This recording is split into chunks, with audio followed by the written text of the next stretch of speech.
Hi, it's Zoe, and I'm here today with a very special guest and friend who I've known for, like forever. It seems like 15 years, but I haven't seen until just recently when I literally ran into her on a run. I was running one direction, she was running the other direction, and there she was, Laura Marshall. And Laura and I met when we were both working at Outward Bound many moons ago, doing outdoor experiential activities. And since then, we've been sort of hanging around, seeing each other on Facebook and other things. And Laura's got some amazing adventures, or one massive, amazing adventure coming up. And I wanted to interview her about her experiences being a mega triathlete. Let's put it in no other words. She's got this, well, she'll tell you all about this huge event. I'm absolutely delighted to have her because A, she's remarkable. B, she's ridiculously modest about everything she does. And I think she can inspire us on so many different levels. And I'm so pleased to have you on the call. Welcome, Laura. Hello.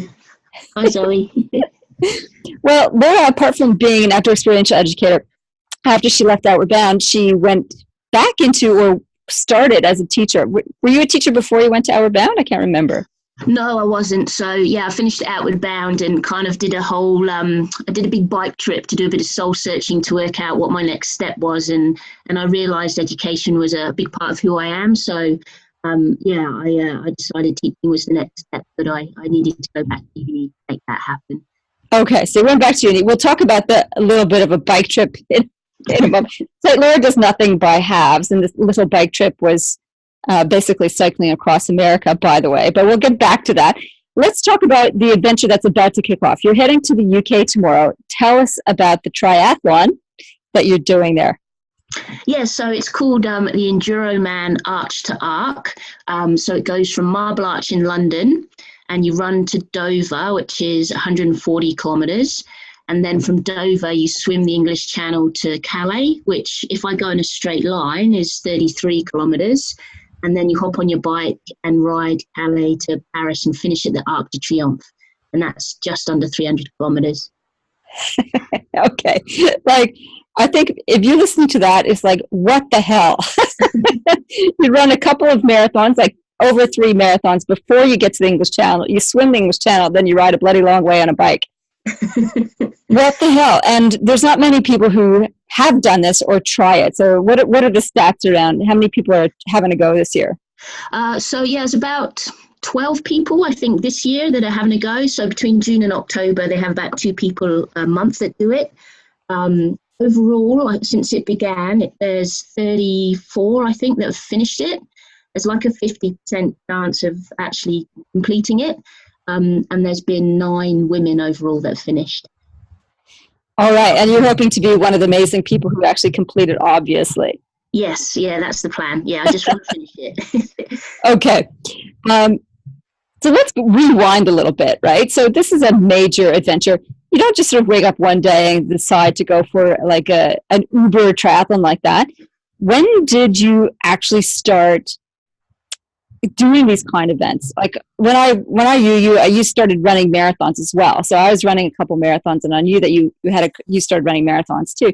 What was the first sort of big, larger than life, epic type of thing? Depending on who you're talking to, like I consider a marathon pretty epic, even though that probably feels like nothing to you now. Yeah. What was it like? When was the moment you started to like kind of push yourself? Do you remember that? I think I've always done something. So I guess growing up, I was a swimmer. I used to swim a lot, and then I played team sports. But when I came to Australia, it was pretty much probably then, like I guess working at Outward Bound, I needed to find something for me to sort of like balance myself out, and that's where running really came in. And with running came mountain biking as well. So I probably sort of when I came to Australia, so early 2000s, and I did a few 24-hour mountain bike races, which I really enjoyed. And I guess being at Outward Bound, there's people that are kind of into similar things. So did adventure races. So I was lucky enough to do the XPD, which is a 10-day adventure race in a team of 4. So we did that up in Cairns and also in Tasmania as well. So I think things have just grown over time. And I guess as I've got older, the challenges have increased. So, yeah, I mean, I've been pretty lucky with things that have come along.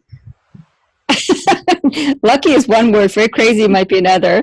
And I'm sure you get this all the time. Like thinking about the one that you're about to kick off next week.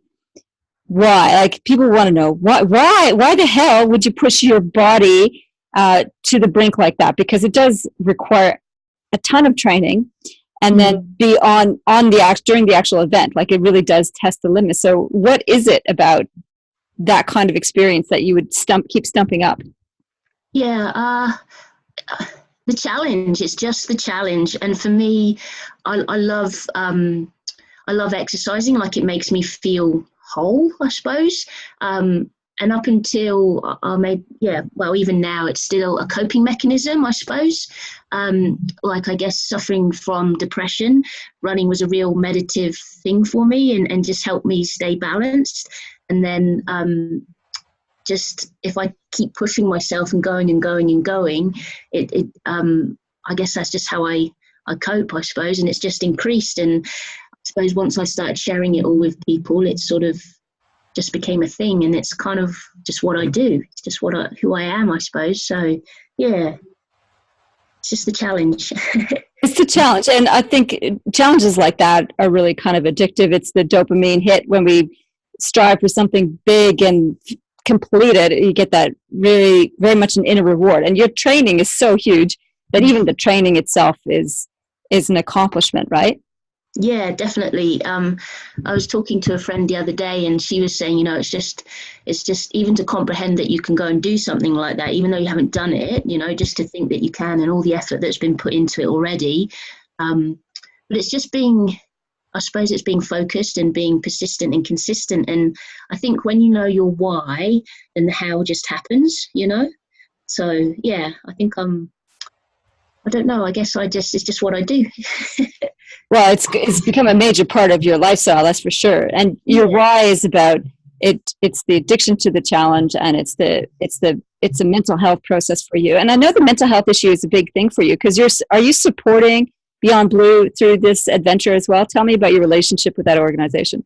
Yeah, so we're raising awareness and funds along the way for Beyond Blue, and I guess I believe in what they do, and to just try and lessen the stigma of mental health, I suppose, when it is a very common thing, and the more it's put out there, and the more you share, and that's been a big thing for me, I suppose. Just I've never really told people about my mental health journey, and this year it's kind of been put out there, just the way it's all happened, and it's actually been quite I guess enlightening for me as well, and just how other people share with you, and just if nothing else happens from this thing, just being able to sort of share that's been quite valuable for me, and hopefully other people as well.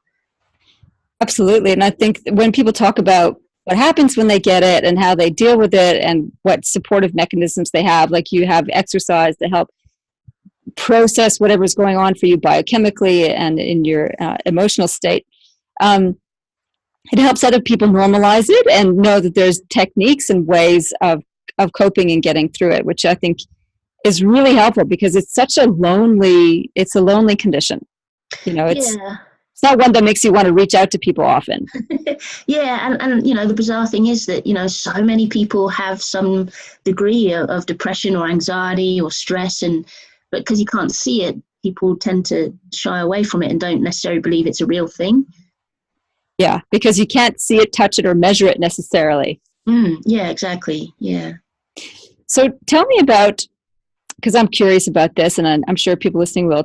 Tell us about your training regime for the arch. Is it the arch to arc or arc to arch? I keep getting that mixed up. So it's arch to arc, marble arch to the arc de triomphe. Okay, arc de triomphe. Okay, great. Yeah. So how do you train for so you must be in tapering mode now. So at your peak training, tell us about your peak training weeks. What did those look like? Yeah, they were big. So I'd say it's been a couple of years like really working towards this event, but in earnest, it was in January where I got myself a coach, and that really helped just kind of put everything together and keep the balance of all the disciplines. At the peak of the training, it was about 50 hours a week. So I decided that I couldn't. It's more than a full-time job. So I decided I couldn't really work anymore. So I I decided not to for the rest of till the event itself. And yeah, the 50 hours a week. So swimming would be four pool sessions a week, which would be 7K sets. And then I do an ocean swim at the weekend, which would range between 6 and the longest one was 10 hours. So, and I'd have to make sure that was in kind of cold water. So I'd go up to Sydney and Brighton, and the coldest one we did was 14 degrees, which was really tough. I didn't think I'd get through that one, but because once I start thinking I'm cold in here, I couldn't change the mindset, Even, I mean, I was cold, but normally you could sort of get through it. But I just, I did it, but I struggled. So that was a 6 hour in the 14 degrees, yeah. And then around that, like swimming for me was the weak link. So I put a lot more time into that. And then the running, so I do like 2 sessions a day of the running. Like I do 30K in the morning, and then I might do my swim. Then I do another 30K in the afternoon. So kind of like what, really? 30Ks a day? Yeah. So not every day. Like that would be, it'd slowly build. So and then the longest run I did was 100K. So we just broke that down into 20K laps at Lake Burley Griffin. Oh my God. Yeah, and that was great because I had people come and join me at various points, and that really. I don't normally like running with other people, but it really kind of spurred me on, I suppose, because I didn't want to let them down. So I ran it much faster than I would have on my own. And the cycling has been, like the longest ones I've done are 220. And so, yeah, a lot of visits up to Goulburn and back. But, so, and that's probably, again, long rides at the weekend and then sessions during the week. So, yeah, and I've had a great coach who's been really supportive and hasn't put anyone through the Arch Dark before, but he's managed to met it all together, and we worked with a nutritionist as well, which was really valuable. Yeah. Yeah, and when I bumped into you, you were eating hot crust buns on your run. Like, kind of, it take a while to try and get that, like, to work out how to eat food while you're exercising for so long.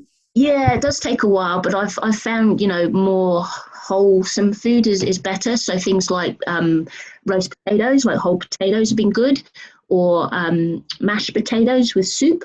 Then I get your little camping stove out and, do that. So having a support, because I'll have a support crew, they'll be able to prepare that stuff for me. Ham sandwiches, a bit of a winner. Things like that. And then the sugary bits of mostly, I drink cordial and glucogel beans. So, okay. Yeah. And how have you gone with injuries? Because that seems like a huge amount of pressure on everything. Yeah, I have to say I've been incredibly lucky. The biggest issue I've had is my left shoulder, just having a shoulder impingement.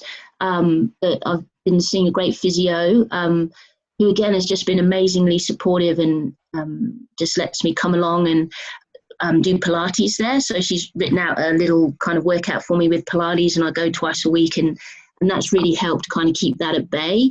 It was a little bit bad in June, but we've worked it out. And, I think I haven't been too bad because even though I go for a long time, it's not like really intense, it's not like sprinting or anything. It's just plodding along. Yeah. So I've been really lucky. And at the moment, the shoulder's great, and fingers crossed it stays that way. Well, yeah, that is remarkable because that's such a huge pounding. And you look really well, like considering you're flying out tomorrow to the UK for a week or so of visiting family, then you're doing this massive event. Yeah, I think I was expecting someone to look gaunt and exhausted, but you look really fresh. I'll be honest, I just woke up from a nap. So yeah, I've become accustomed to napping for an hour or 2 hours, sort of midday. But that's a good thing because on the event, that's probably what I'll end up doing. So just keep rolling, have a nap, off we go again. So just changing your body a little bit. So I think one of the big questions people are likely to have, I certainly have it, is like, how do you keep your brain focused? Because it's so monotonous, 20K loops around the lake, like one is enough, like 5 in a row, or even just kilometer after kilometer in the pool, or kilometer after, like, what do you think about, and how do you deal with that monotony? Yeah, sounds boring, but I do a lot of counting, especially when I'm swimming. Yeah, right. But when I'm running, I find it really meditative, and I just kind of lose myself. I think about all sorts of things in terms of, what I've done in the past, and just remembering experiences, things people have said, and I might ponder on that for a while, or thinking of things I want to do. It's kind of, yeah, I guess it's a sort of creative space in a way. Your mind can just wander. So I suppose it's a bit like daydreaming in a way. And the riding, similar to the running, I guess. I just love the feeling of like the wind in your hair when you cycle, and just the freedom that riding can give you. So, but I'm hoping on this one, by the time I get to the bike, because that's the last leg, I'll just be so static that I've swum the channel that I just get through it, like whatever happens. Yeah, absolutely. Do you ever get lonely during your training? Yeah, sometimes. Yeah, with the weather's like, I guess training through winter in Canberra can be a bit harsh at times, and yeah, that kind of, yeah, you do. But I just think of the bigger picture, and I've chosen to do this. It's all a choice, and so I can't complain about it. And I'm lucky. I'm lucky enough to be able to do this and be in this situation. So I guess it's just knowing that the dips are going to come, and it's going to be hard, but that you can pull yourself out of it, and remembering, why I'm doing this, and people have. I think one thing that's really surprised me is how people have become interested in this, and this is just something I wanted to do, and I followed down that path, and things have grown from it. Like, I mean, talking to you and doing something like this is mental. So yeah, I think that spurred me on as well. Like, when I think of all the people that have kind of got behind me a wee bit, then that's motivating. That's just such a great analogy for all sorts of coping mechanisms, right? The ups and downs. It happens in every part of life, in business, etc. So that's a really, really useful paradigm to think about the bigger picture why, and everybody who's rooting for you, and everybody who's in your world. So in some ways, it's not a lonely enterprise at all.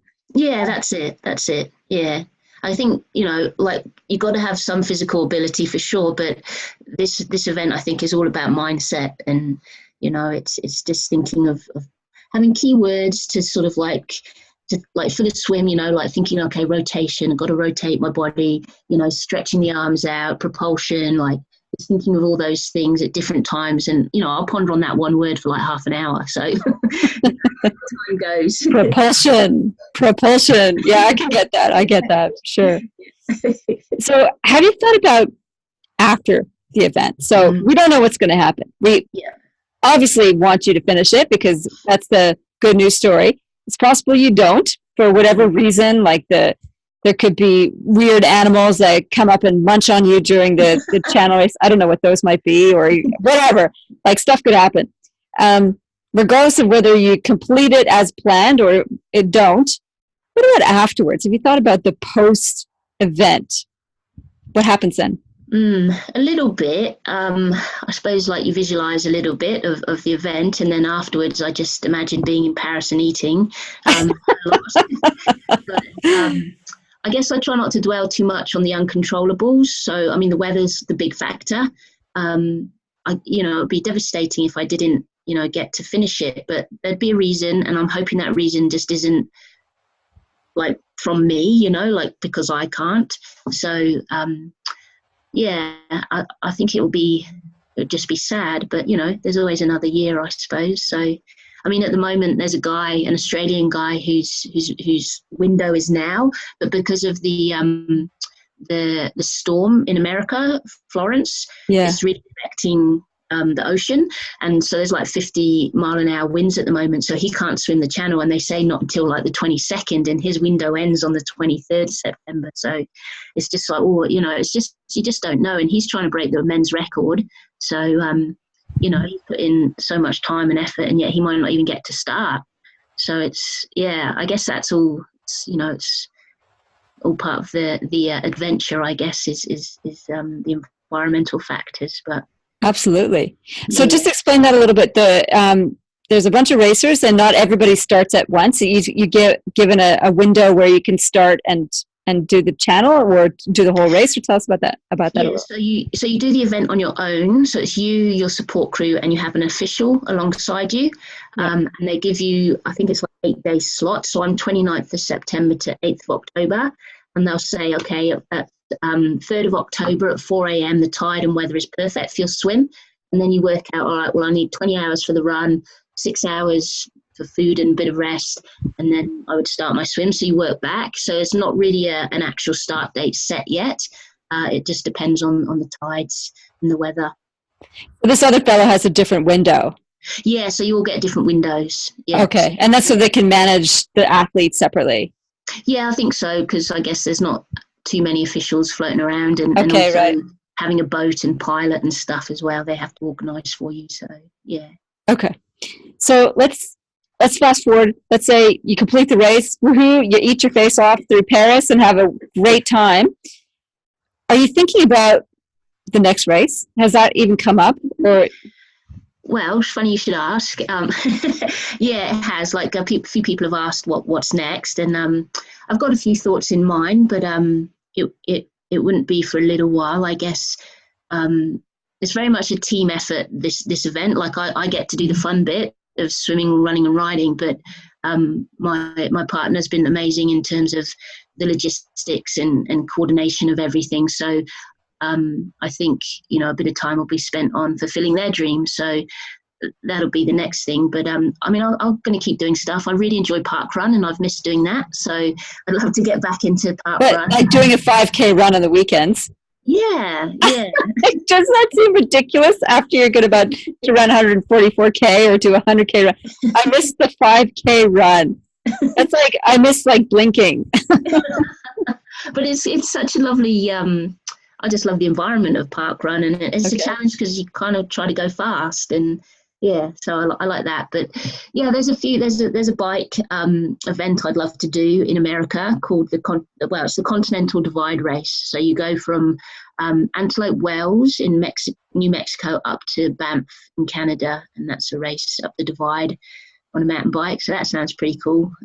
But I think I'm going to have to work for a while and. Oh yeah, that thing, money. Yeah, replenish my savings. Yeah. Oh, awesome. If you were to give a tip to any, like, not an elite athlete like you, but regular Joe like me, in terms of living a life, what is your best life advice? I guess you've had lots of time to ponder it. You're someone who's living life to the nth degree in these physical challenges and what you're contributing. What would be your message to the general Joe about how they might consider living their lives? Oh gosh, I'll have to think about that. But I'm just a regular Joe too. I'm not an elite person at all. I guess it's just believing in yourself really, and following what feels right to you.